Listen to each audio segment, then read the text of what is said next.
We're here this morning talking with Mr. Michael Wise Herbert, also known in Nevis as the Bush Doctor. Mr. Herbert, good morning. Good morning, Mr. Thatcher, and welcome to the breadbasket of Nevis, Garden Village. Okay, thank you. This morning we want to speak specifically about the prickly pear. Some people call it cactus. Sweet pickle. Sweet pickle, yes. I know it has ratchet as a child growing up. Yeah. Most of my knowledge came from my mother and the older persons in the village, because my village Rollins produce a lot of bush doctors. From very young I go around a lot of the older persons and get a little bit of experience and quiz them out about the different plants and their uses. Okay. But I see you have this one here in your pot, right? So it can be grown in a pot, or it can also be grown on an open field. But where is the main location where you get this prickly pear? Well, I should tell you the main location. The main location is that I go out and I get one and I bring it home. I mean, it can be grown any part of the island, but especially in the low areas, it grows in a very, very cool temperature. Like you mostly find them down by Indian Castle. You find them at Whitehall. You'll also find them like in the Pond Hill area and so on. Okay. And they don't grow in the higher elevation. They don't strive very good in the higher elevation. Mostly on the lower section of Nevis, and it's also going very extinct. It's getting extinct, and it's a plant that is really very rare. You find them any part around Nevis, and you mostly find them in the lower areas, especially down by Indian Castle. Okay. I was about to ask you about that because in olden days you would see a lot of prickly pear. Nearly every home had one in front of their front yard or so, but now you hardly see it. So what do you think, what can be done about its preservation?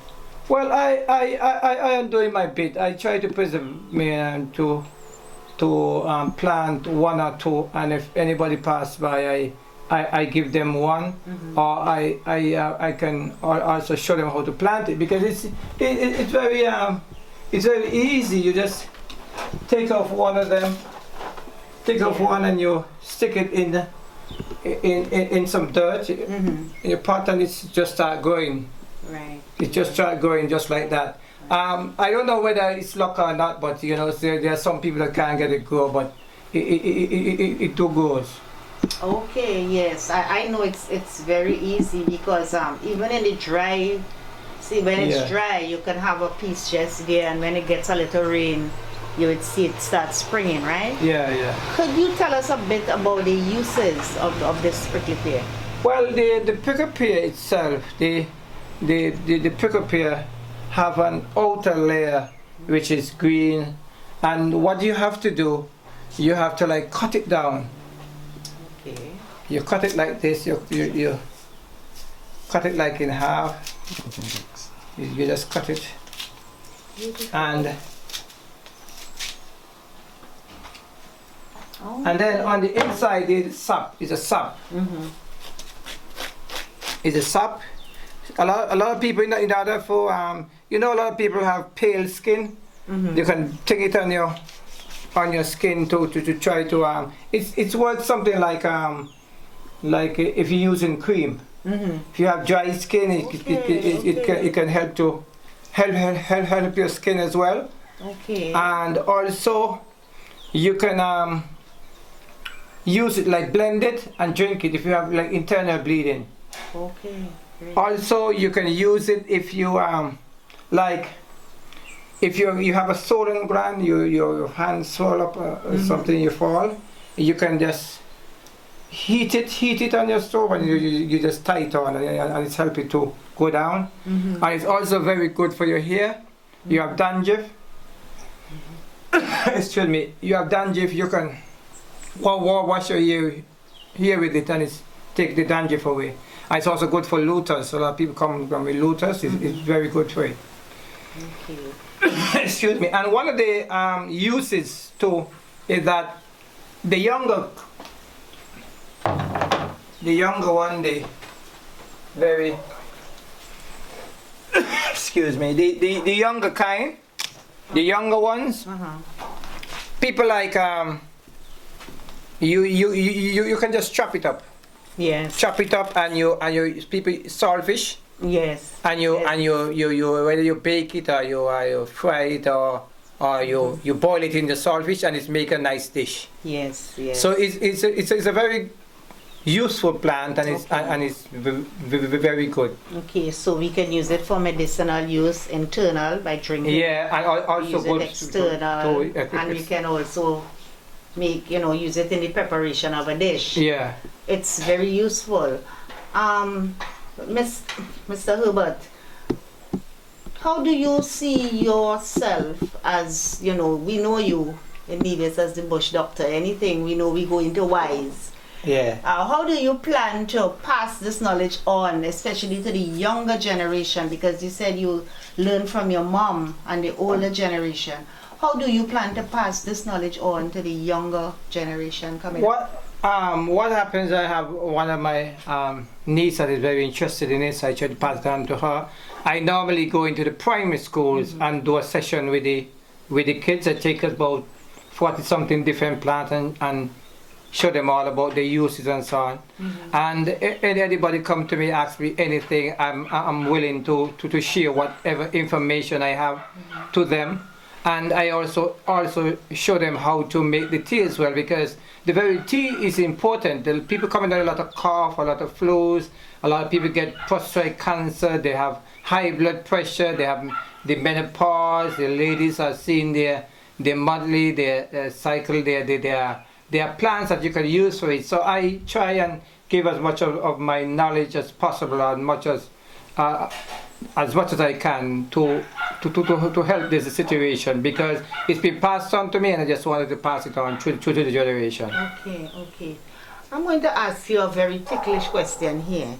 Do you find that the younger generation are very receptive, I should say, of having the knowledge of our herbal plants, our herbs, and things like the prickly pear? I may tell you that I'm now up in age now. I may go and make me 55, and for my about 3, 4, 5 years I'm using herbal remedies. 30, 40 years ago, people were more receptive about it. As you go through the generations, everybody just want to use the pill, go to the drugstore, get pills.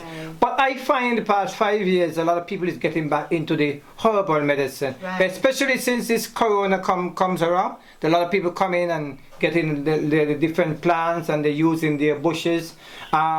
One of the main plants they're using nowadays, I find a lot of people using a lot of soursop, drinking a lot of soursop bush tea, because of it's very good. It can use to cool you down. It's good for high blood pressure. It's good for men that suffer with prostate cancer. It can help to slow it down. It's also very, very good for your children as well, and it's good for various complaints. So the soursop bush is a lot of people been using it. You are using that number, but as I said, that I find that people are